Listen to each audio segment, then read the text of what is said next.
The year was 1943. While the world focused on the tropical islands of the South Pacific, a different kind of war was being fought in the North. Base Point Zero was a lonely American outpost perched on a jagged rock in the Aleutian Islands, near Alaska. Silas was 40, older than most of the kids stationed there. He had a graying beard and eyes that had seen too much. To the young soldiers, Point Zero felt like the edge of the world, a place where time stood still amidst the endless snow and gray mist. One Tuesday in November, the Great Gray descended.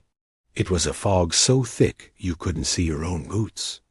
On the radar, a group of 3 American transport planes carrying wounded men and vital winter medicine was reported to be low on fuel and circling blindly above the island.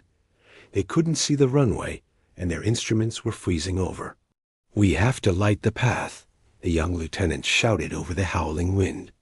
But as he spoke, a massive gust of wind snapped the main power cable to the runway lights. The base plunged into darkness. Silas didn't hesitate. Silas barked at the lieutenant. "Keep talking to them. Don't let them lose hope." The wind hit him like a physical wall, knocking him to his knees. He crawled through the frozen mud and ice, the wire over his shoulder. Every breath felt like inhaling needles. He couldn't see the base anymore. He was alone in a white void.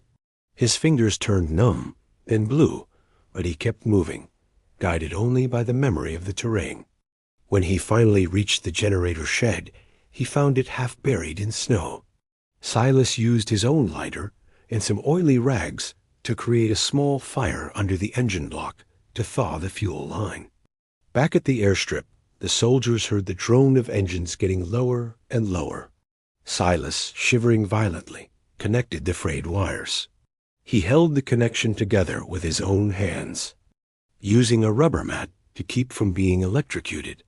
Below, the runway lights flickered, then surged with a brilliant, golden glow, cutting through the fog like a hot knife.